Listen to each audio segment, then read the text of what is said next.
Assalamualaikum warahmatullahi wabarakatuh. Selamat siang kepada Bapak dan Ibu dosen dan teman-teman semuanya. Perkenalkan, nama saya Seven Dharma Larosa dari Program Studi Ilmu Hukum Universitas Cyber Muhammadiyah. Pada kesempatan ini saya akan menyampaikan presentasi dengan tema besar kepatuhan dan iktikat baik pada perjanjian internasional. Adapun judul yang saya angkat adalah konflik hukum dalam perjanjian internasional, penyelesaian sengketa kontrak lintas negara. Topik ini menurut saya penting untuk dibahas.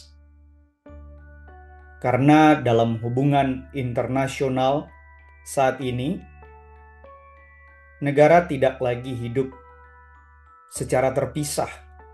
Negara saling bekerja sama, baik dalam bidang perdagangan, investasi, lingkungan, pendidikan, teknologi, maupun pembangunan ekonomi. Kerjasama itu biasanya dituangkan di dalam bentuk perjanjian internasional. Di sisi lain, kerjasama internasional juga sering melahirkan hubungan kontraktual lintas negara. Misalnya, antara negara dengan investor asing, antar badan usaha negara dengan perusahaan asing, atau antara perusahaan dari negara yang berbeda. Masalahnya, hubungan hukum lintas negara tidak selalu berjalan mulus.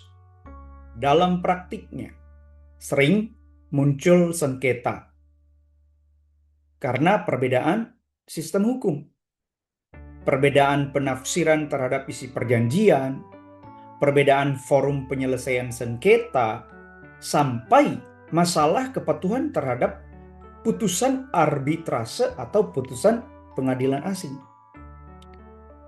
Disinilah kepatuhan dan iktikat baik menjadi sangat penting. Dalam hukum perjanjian internasional, dikenal asas Pacta Sunt Servanda, yaitu bahwa setiap perjanjian yang berlaku mengikat para pihak dan harus dilaksanakan dengan iktikat baik. Artinya, ketika suatu negara atau pihak telah menyatakan diri terikat dalam suatu perjanjian, maka ia tidak boleh seenaknya menghindar dari kewajiban yang sudah disepakati. Namun, dalam kenyataannya, kepatuhan terhadap perjanjian tidak selamanya mudah atau tidak selalu mudah. Ada situasi ketika kepentingan nasional berubah. Ada keadaan ekonomi yang membuat pelaksanaan perjanjian menjadi berat. Ada perubahan politik. Ada juga konflik antara hukum nasional dan kewajiban internasional. Dari sinilah kemudian muncul pertanyaan, bagaimana hukum internasional mengatur kewajiban untuk patuh? Bagaimana asas itikat baik diterapkan? Dan bagaimana sengketa kontrak lintas negara diselesaikan ketika terjadi konflik hukum?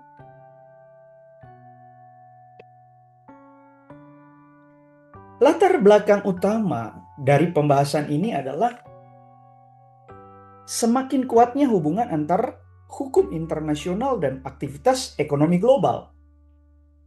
Saat ini, kontrak lintas negara tidak hanya terjadi antar perusahaan swasta, tapi juga dapat melibatkan negara,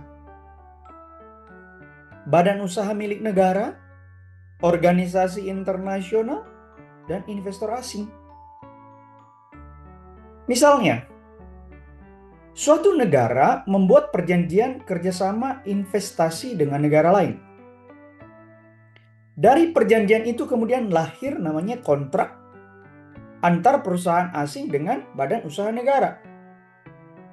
Apabila kemudian muncul sengketa, maka persoalannya tidak hanya soal kontrak biasa, tetapi juga dapat menyentuh kewajiban internasional, perlindungan investasi, pilihan hukum, dan forum penyelesaian sengketa. Oleh karena itu, dalam presentasi ini, saya akan membahas hukum antar 3 hal. Pertama, dasar hukum perjanjian internasional.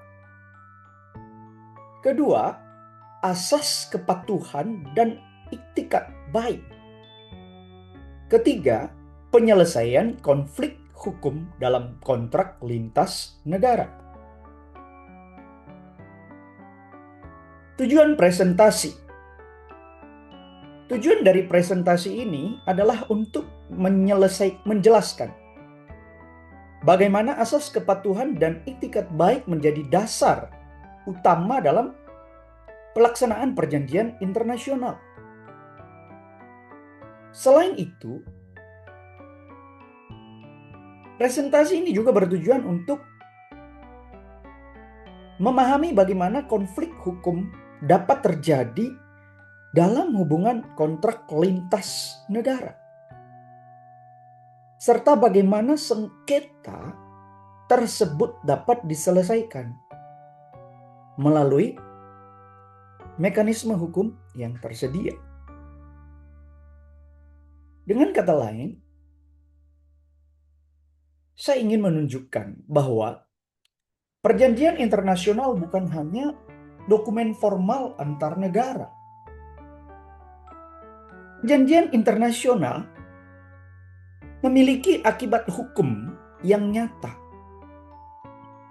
Ia dapat mempengaruhi hubungan ekonomi, kontrak bisnis, investasi, penyelesaian sengketa lintas negara.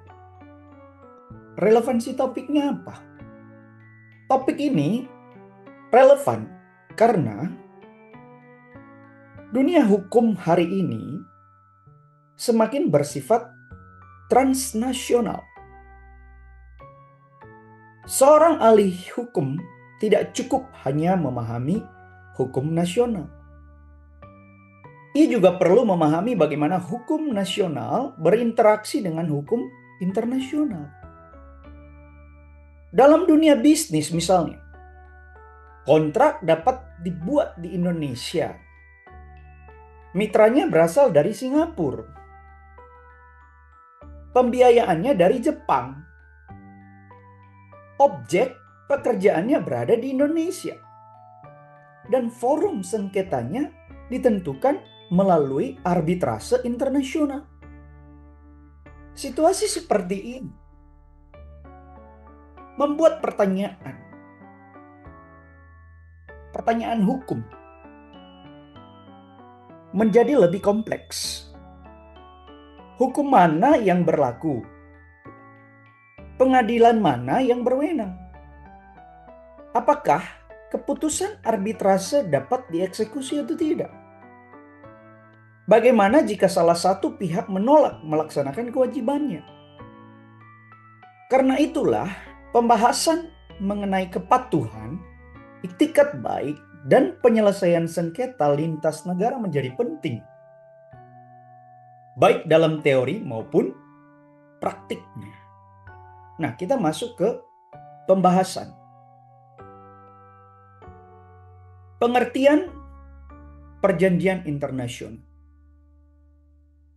Sebelum masuk pada konflik hukum dan penyelesaian sengketa, terlebih dahulu perlu dipahami apa yang dimaksud dengan perjanjian internasional. Secara sederhana, Perjanjian internasional adalah kesepakatan yang dibuat oleh subjek hukum internasional, terutama negara dan organisasi internasional. Dalam bentuk tertulis, diatur oleh hukum internasional dan menimbulkan hak serta kewajiban di bidang hukum publik. Dalam Konvensi Wina 1969 tentang hukum perjanjian internasional, treaty atau perjanjian internasional diartikan sebagai persetujuan internasional yang dibuat antar negara secara tertulis dan tunduk pada hukum internasional, baik dituangkan dalam satu instrumen maupun lebih, dan apapun nama khususnya. Dari definisi ini, ada beberapa unsur penting. Pertama, perjanjian itu dibuat oleh subjek hukum internasional. Kedua, bentuknya tertulis. Perjanjian itu diatur oleh hukum internasional. Keempat, perjanjian itu menimbulkan hak dan kewajiban hukum. Dalam praktik, istilah perjanjian internasional bisa bermacam-macam. Ada yang disebut treaty, convention, agreement, charter, covenant, protocol, memorandum of understanding, exchange of notes, dan sebagainya. Namun yang paling penting bukan namanya, melainkan substansinya.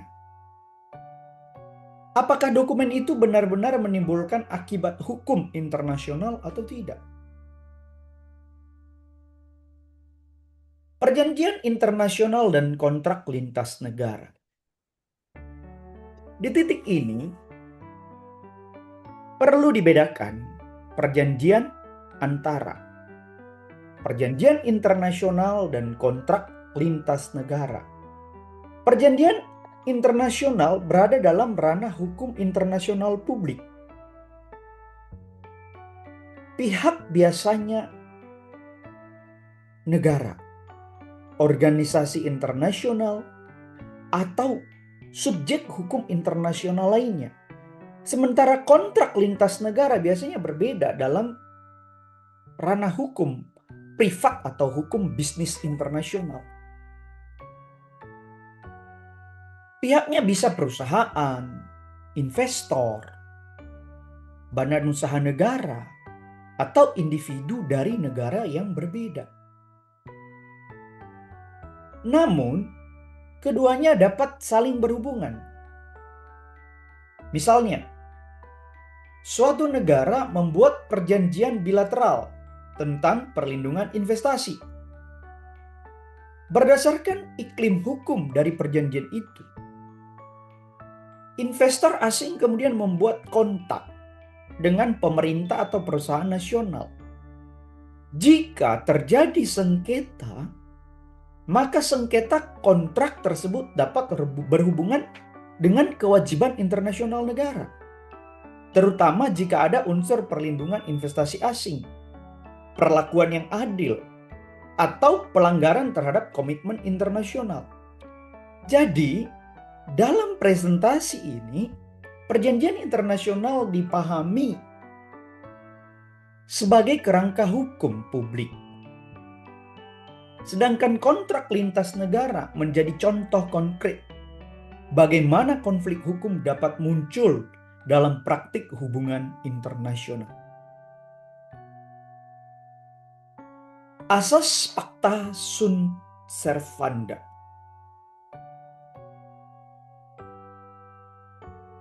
Asas paling penting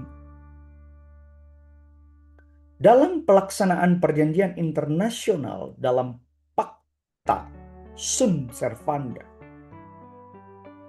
Asas ini berarti bahwa perjanjian yang berlaku mengikat para pihak dan harus dilaksanakan dengan iktikat baik.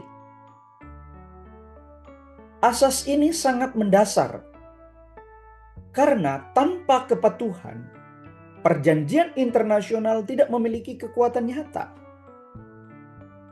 Kalau negara bebas melanggar perjanjian kapan saja, maka hukum internasional akan kehilangan fungsi. Hubungan antar negara menjadi tidak pasti. Kerjasama akan rapuh. Dan kepercayaan internasional akan menurun. Dalam konteks kontrak lintas negara, asas ini juga memiliki makna yang penting. Para pihak dalam kontrak harus menghormati kesepakatan yang telah dibuat. Jika mereka sudah menentukan kewajiban, pilihan hukum, forum penyelesaian sengketa, dan mekanisme pelaksanaan kontrak, maka ketentuan itu harus dihormati. Namun, perlu diingat bahwa kepatuhan bukan hanya berarti melaksanakan isi perjanjian secara formal. Kepatuhan juga harus dilakukan dengan iktikat baik. Artinya, para pihak tidak boleh mencari celah secara curang. Tidak boleh sengaja menunda kewajiban. Dan tidak boleh menafsirkan perjanjian hanya untuk keuntungan sepihak. Itu yang disebut dengan iktikat baik. Iktikat baik dalam perjanjian internasional seperti apa? Iktikat baik atau good faith adalah prinsip yang menuntut para pihak untuk bertindak jujur, wajar, dan konsisten dalam melaksanakan perjanjian. Dalam hukum internasional, iktikat baik menjadi jiwa dari pelaksanaan perjanjian. Menurut saya, iktikat baik bukan hanya soal niat baik secara moral, tetapi juga sikap hukum. Negara atau pihak yang beriktikat baik akan berusaha menjalankan kewajibannya sesuai tujuan perjanjian. Ia tidak hanya membaca teks perjanjian secara sempit, tetapi juga memperhatikan maksud dan tujuan dari perjanjian tersebut. Contohnya, jika suatu perjanjian kerjasama investasi dibuat untuk memberikan perlindungan hukum kepada investor dan menciptakan kepastian berusaha, maka negara tidak boleh membuat kebijakan yang secara diam-diam menghancurkan perlindungan itu. Sebaliknya, investor juga tidak boleh menyalahgunakan perjanjian untuk menghindari kewajiban hukum yang sah. Dengan demikian, iktikat baik menjadi ukuran apakah suatu pihak benar-benar menghormati perjanjian atau hanya berpura-pura atau secara formal. Asas non-retroaktif. Selain Pacta Sunt Servanda, hukum perjanjian internasional juga mengenal asas non-retroaktif. Artinya, suatu perjanjian internasional pada dasarnya tidak berlaku surut terhadap peristiwa yang terjadi sebelum perjanjian itu mulai berlaku. Asas ini penting untuk menjaga kepastian hukum. Para pihak harus tahu sejak kapan hak dan kewajiban mereka mulai berlaku. Jika perjanjian dapat diberlakukan surut secara sembarangan, maka akan muncul ketidakpastian dan potensi ketidakadilan. Namun, dalam praktik hukum internasional, asas retroaktif masih dapat dikecualikan. jika para pihak secara tegas menyepakati bahwa ketentuan tertentu terlalu surut. Jadi pengecualiannya bukan karena satu pihak ingin mengabaikan asas tersebut, tidak. Melainkan karena ada persetujuan para pihak. Dalam konteks kontrak lintas negara, prinsip ini juga relevan. Para pihak harus mengetahui sejak kapan kontrak berlaku, sejak kapan kewajiban dimulai, dan apakah ada klausul yang berlaku terhadap tindakan sebelum kontrak ditandatangani. Jika tidak jelas, maka sengketa dapat muncul. Konflik hukum dalam kontrak lintas negara. Misalnya, perusahaan Indonesia membuat kontrak dengan perusahaan Jepang. Kontrak ditandatangani di Singapura. Proyeknya dilaksanakan di Indonesia. Pembayarannya menggunakan mata uang dolar Amerika. Forum penyelesaian sengketa dipilih melalui arbitrase internasional di London. Dalam contoh seperti ini, sengketa tidak bisa diselesaikan secara sederhana. Harus dilihat hukum mana yang berlaku terhadap kontrak. Apakah hukum Indonesia, hukum Jepang, hukum Singapura, atau hukum lain yang dipilih para pihak. Selain itu harus dilihat forum mana yang berwenang menyelesaikan sengketa. Konflik hukum biasanya muncul karena beberapa faktor. Pertama, perbedaan sistem hukum antar negara.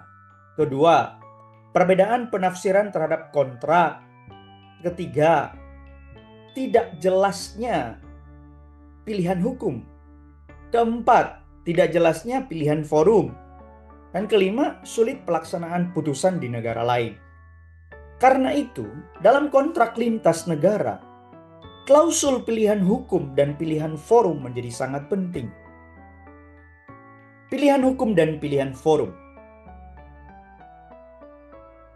Pilihan hukum atau choice of law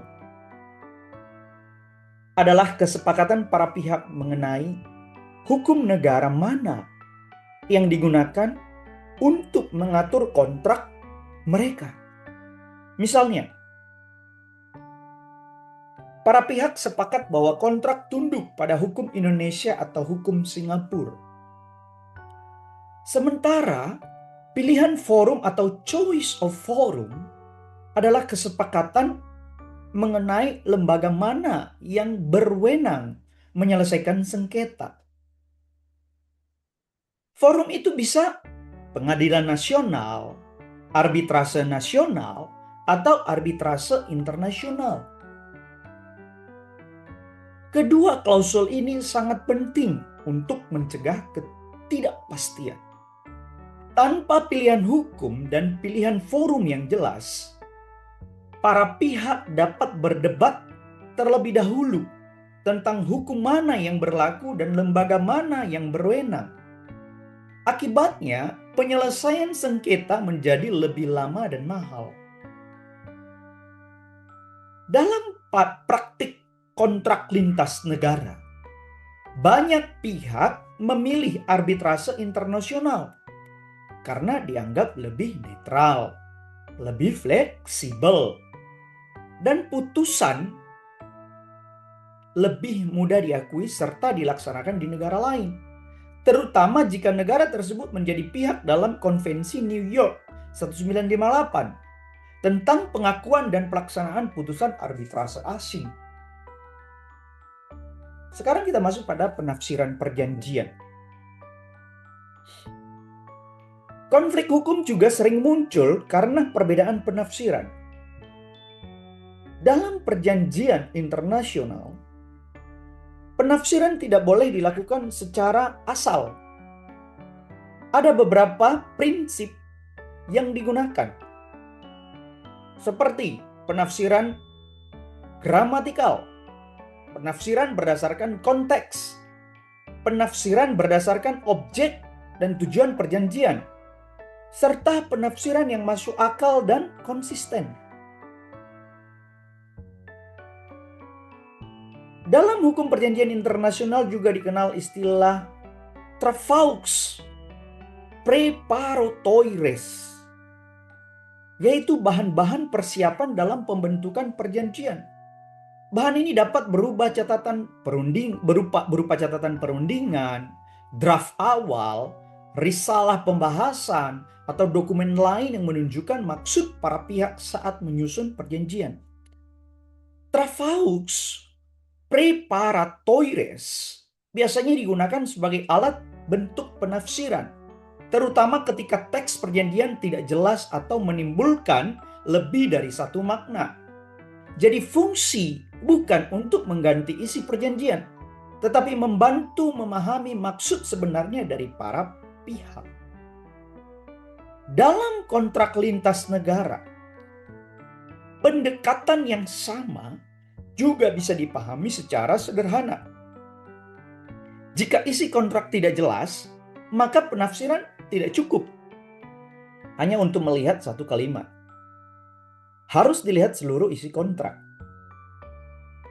tujuan kontrak, praktik para pihak, dan konteks saat kontrak dibuat. Pihak ketiga dalam perjanjian. Dalam hukum perjanjian internasional dikenal Pacta tertis nec nocen nec proson.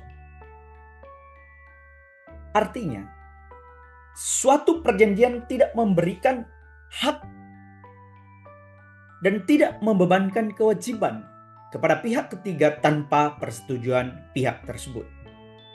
Dalam konteks negara yang bukan pihak dalam suatu perjanjian pada dasarnya tidak terikat oleh perjanjian itu.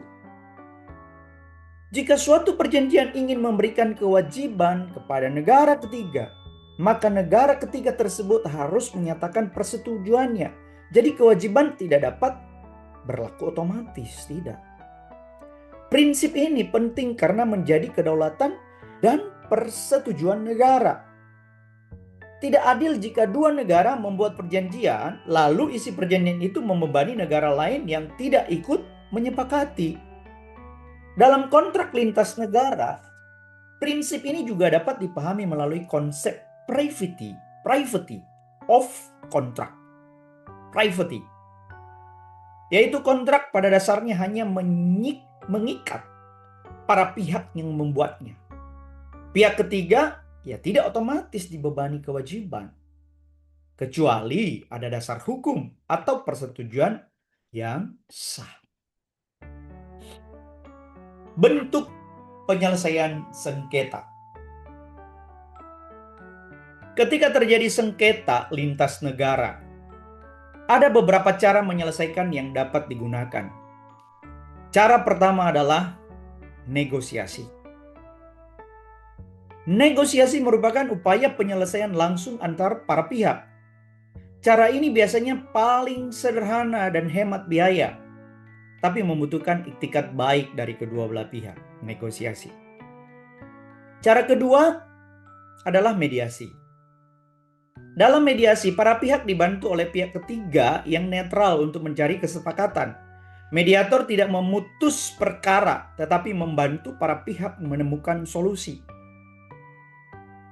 Cara ketiga adalah litigasi di pengadilan. Para pihak dapat membawa sengketa ke pengadilan yang berwenang. Namun dalam sengketa lintas negara, litigasi sering menimbulkan persoalan yurisdiksi dan pelaksanaan putusan di negara lain. Cara keempat adalah arbitrase. Arbitrase banyak digunakan dalam kontrak lintas negara karena dianggap lebih netral dan putusan lebih mudah dieksekusi secara internasional. Dalam arbitrase sengketa diputus oleh arbiter atau majelis arbitrase berdasarkan kesepakatan para pihak. Dari beberapa mekanisme ini, pilihan terbaik sangat bergantung pada jenis kontrak, kedudukan para pihak, nilai sengketa, dan kebutuhan kecepatan penyelesaian. Arbitrase internasional. Arbitrase internasional menjadi salah satu mekanisme penting dalam penyelesaian sengketa kontrak lintas negara. Banyak kontrak internasional memasukkan klausal arbitrase sejak awal agar jika terjadi sengketa, para pihak tidak perlu lagi berdebat mengenai forum penyelesaian. Keunggulan arbitrase adalah sifatnya yang lebih fleksibel. Para pihak dapat memilih arbiter, memilih bahasa, memilih tempat arbitrase, dan memilih aturan prosedur yang digunakan. Selain itu, putusan arbitrase biasanya bersifat final dan mengikat.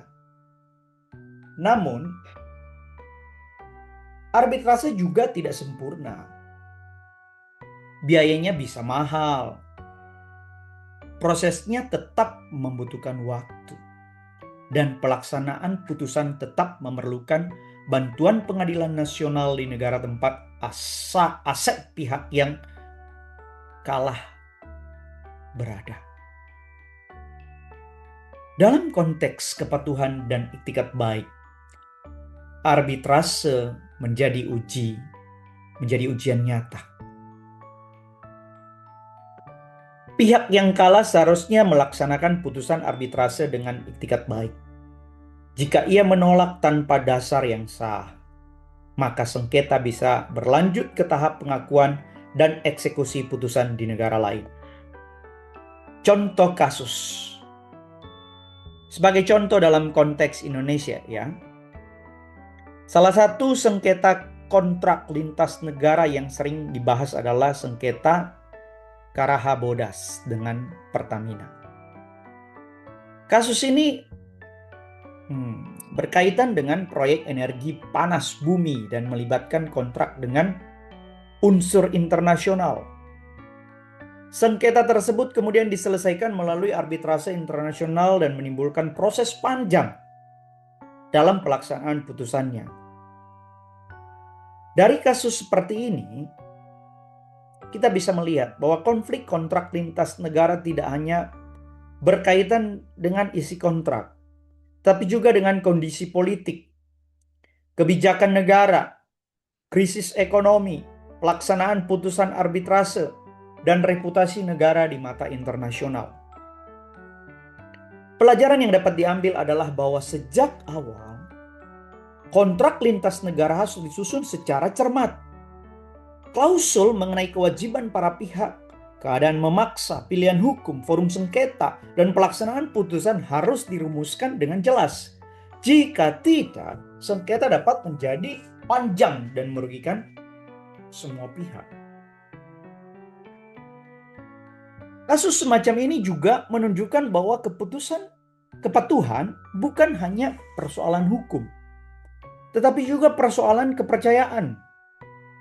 Jika suatu negara atau badan usaha negara dianggap tidak menghormati komitmen kontraktual, maka kepercayaan investor dan mitra internasional dapat menurun. Implikasi dalam kehidupan hukum. Implikasi dari pembahasan ini cukup jelas. Pertama, bagi negara,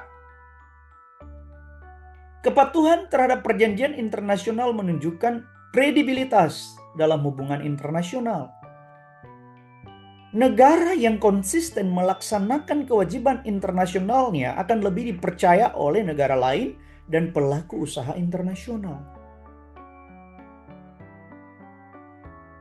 Kedua, bagi pelaku bisnis, kontrak lintas negara harus dibuat dengan hati-hati. Para pihak tidak boleh hanya fokus pada nilai ekonomi kontrak, tidak. Tetapi juga harus memperhatikan risiko hukum. Klausul pilihan hukumnya apa? Forum sengketanya, bahasa kontraknya, keadaan memaksa, dan mekanisme penyelesaian sengketa harus dirancang sejak awal. Ketiga, implikasinya dalam hukum, kehidupan hukum, bagi mahasiswa hukum. Topik ini menunjukkan bahwa hukum internasional tidak berdiri sendiri. Ia berhubungan dengan hukum kontrak, hukum bisnis, arbitrase, investasi, dan hukum nasional. Karena itu pemahaman hukum harus lintas bidang. Menurut saya, salah satu kesalahan yang terjadi adalah menganggap perjanjian hanya sebagai formalitas. Padahal, dalam praktik, satu klausul yang tidak jelas dapat menimbulkan sengketa besar. Begitu juga dalam hukum internasional, satu kewajiban yang tidak dilaksanakan dengan iktikat baik dapat menimbulkan konflik diplomatik, ekonomi, bahkan reputasi. Dari seluruh pembahasan tadi, Bapak Ibu, dapat dianalisis bahwa konflik hukum dalam perjanjian internasional dan kontrak lintas negara biasanya terjadi karena 3 hal utama. Apa itu? Yang pertama, karena perbedaan sistem hukum. Betul. Setiap negara memiliki aturan sendiri mengenai kontrak, kewenangan, pembuktian, pelaksanaan putusan, dan tanggung jawab hukum. Ketika para pihak berasal dari negara yang berbeda, perbedaan ini dapat memunculkan konflik. Itu yang pertama, ada perbedaan sistem hukum. Dan yang kedua, dari analisis yang kedua itu karena lemahnya perumusan perjanjian atau kontrak. Jika perjanjian tidak jelas, maka penafsiran menjadi terbuka. Pihak yang berbeda kepentingan dapat menafsirkan pasal yang sama secara berbeda. Disinilah pentingnya bahasa hukum yang jelas dan konsisten. Jadi jangan sampai ada pelemahan terhadap perumusan perjanjian atau kontrak. Itu yang kedua. Analisis yang ketiga. Karena lemahnya iktikat baik, perjanjian yang baik sekalipun tetap bisa bermasalah jika para pihak tidak memiliki komitmen untuk melaksanakannya. Jadi, kualitas teks perjanjian memang penting. Tetapi sikap para pihak dalam menjalankan perjanjian juga tidak kalah penting. Jadi iktikat baik. Dengan demikian, penyelesaian sengketa tidak boleh hanya dipahami sebagai proses setelah konflik terjadi.